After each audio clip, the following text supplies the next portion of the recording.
Topping today's news, the country's latest murder victim, a resident of Montel Heights, 2 off-duty police officers injured while responding to gunshots at a private party. Police investigating 2 suspicious deaths, one involving a Colombian national, and the U.S. and Bahamas celebrate 50 years of diplomatic relationships.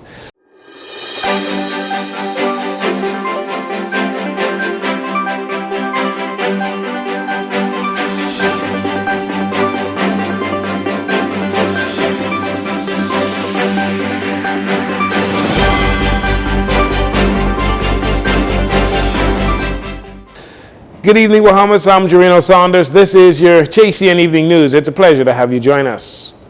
A pool party Sunday night turned deadly after a man believed to be in his mid-30s was found dead at the end of Marshall Road with gunshot injuries to the body. The discovery of the victim came hours after police reported that 2 off-duty police officers were shot late Sunday night at that pool party. In the same area, the body was found. Officer in charge of the Criminal Investigation Department, Chief Superintendent Michael Johnson, was on the scene this morning and gave reporters the following details. Yes, sometime shortly after 8 a.m. this morning, a resident of this area was about to leave for work, and he noticed what appeared to be a male lying in the grass just feet away from his home. The police were contacted, and on examination of the body, there was injuries that was consistent with gunshots. EMS were called. They examined the body and found no signs of life. We appealing to members of this community.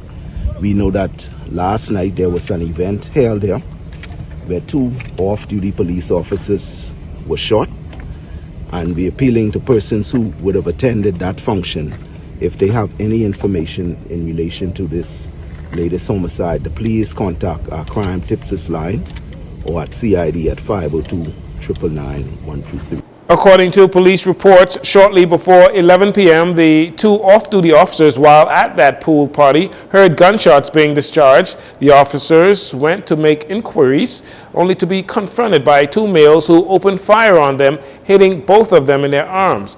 They were taken to hospital by ambulance, where they are listed in stable condition. The suspects fled the area in a small silver Japanese vehicle.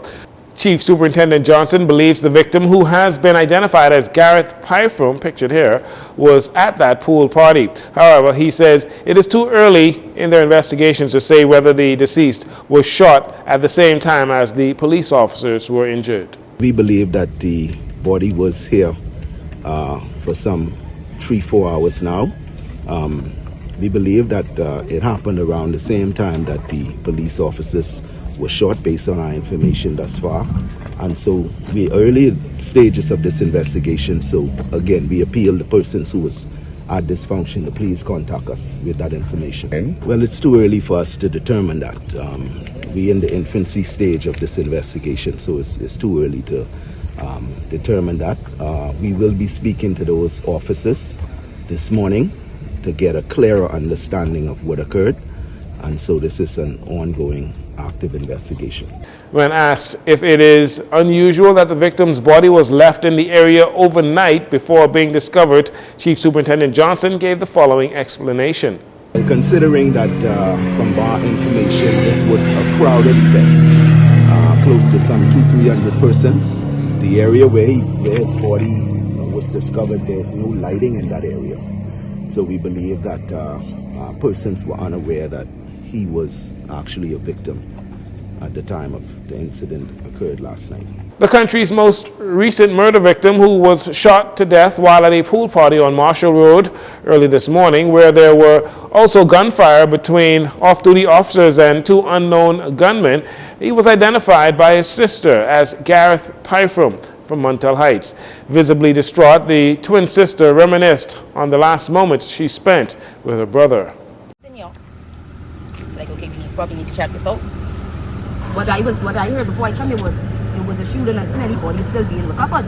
But it's not like it's only him. She said her brother was a fun, loving, caring, and overall happy young man. He was a father of one son and was expecting a daughter with a pregnant wife. She said after hearing of a shooting incident at the party that her brother attended, she knew that something was wrong when he did not return home that evening. Nice, generous, everything. Like he was a good person. Oh, I really didn't deserve this. I talked to him right before he come here. He said, let's ride here. I tell him no. I tell him because I have work. And he try to like brush me, wrestle me in my bed. And I tell him, I don't want to play. Brush him off. Oh, Lord, I brushed my brother off.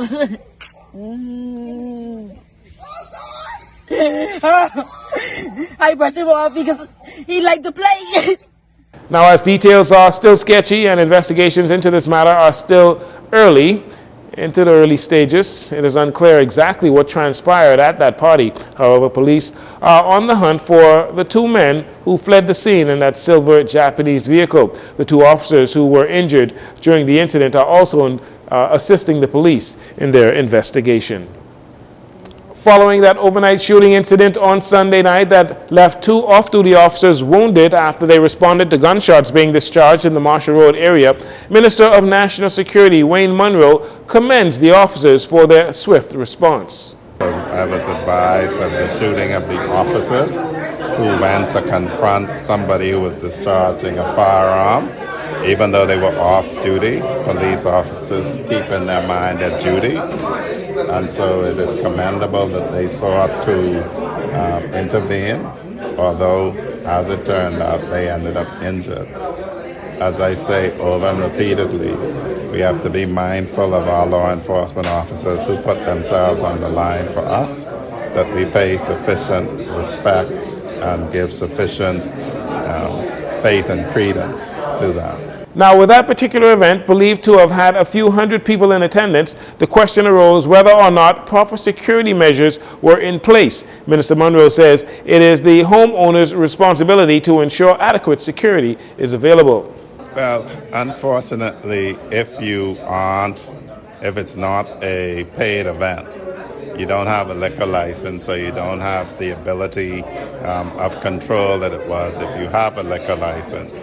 Homeowners should be mindful of the environment in which we live. They should be mindful of the need for safety. And you have the ability to contract police services through the police staff, to the Commissioner of Police's office, who will refer to the Staff Association. You have the ability to contract services from any one of these security guard services. Two suspicious deaths happening this weekend as police investigate an incident involving a foreign national here in New Providence and another involving a 41-year-old man on Grand Bahama. In the first incident, according to reports, shortly before 9 p.m. on Saturday, July 1st, a 24-year-old Colombian woman was brought into the accident and emergency section where she was subsequently pronounced dead. 5 Mexican males are assisting police with their investigation. Meanwhile, in the other incident, it took place on Grand Bahama. According to reports, sometime around 3:05 a.m. on Sunday morning, a 41-year-old male of Melbourne Crest, Hudson Estates, was found unresponsive with head injuries near a roundabout on Settlers Way and Coral Road.